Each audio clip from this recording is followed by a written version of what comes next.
Yan, meron lang tayong i-flex mga katropa.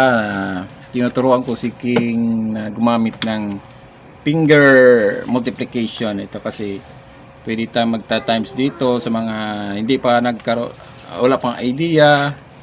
Ayan, sa mga estudyante dyan na wala pang alam sa paano i-compute tong daliri sa times. Ito kasi pwede ka mag-compute ito sa magsimula ka sa ng 6 times 6. Parang ito 6. So, ang bilang kasi nito is 20. 10. So, 10. So, 20. Yung taas naman, i-times mo siya, di ba? 4 dito sa kabila, 4 din dito. 4 times 4 is 16.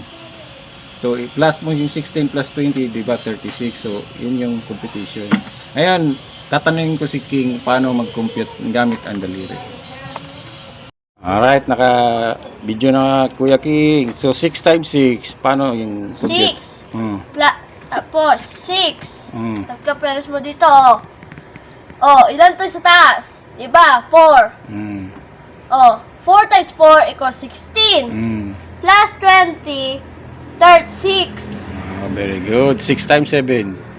Ito, halimbawa, 6 dito kabila. Mm. Tapos dito naman, 6, 7. Mm. Iiba lang sila. O, ilan to ito sa taas? 3, di ba? Tapos ito naman sa kabila, 4. 3 times 4 equals 12. Oh. Plus 30. Wait lang. Ano? 42. Yan, very good. 7 times 7. Todi, kaperas dapat to. Mm. 7 plus 7. Oh, ilan to sa baba? Di ba? 4. Mm.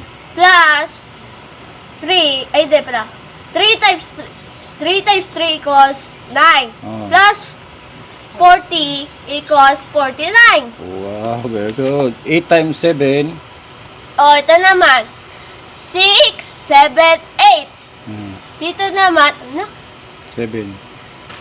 Tapos 6, 7. Oh, ilan dito sa taas? 3 times 2 equals 6. Plus 50. 3 times 6? Naririto ako. 2 times 3 is 6. Oo, Plus 50. 56. Yan. So, 8 times 8. 8 times 8. Ganun pa rin. Oh, tatlo diba to? Mm.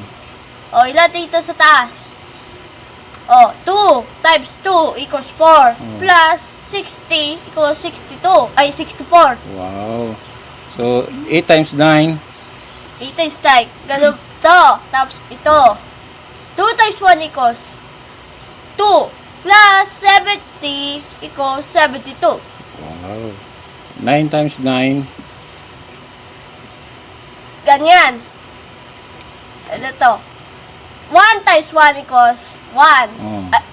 Plus 80 equals 82. Ay, ano ba? 81. Plus 1. 81 nga. 1 times 1 is 1. Oo. 9 times 9 equals? 81. Ang very good na talaga si King. Galing. Kapon ko yan tinuruan. Isa pa. Thanks for watching.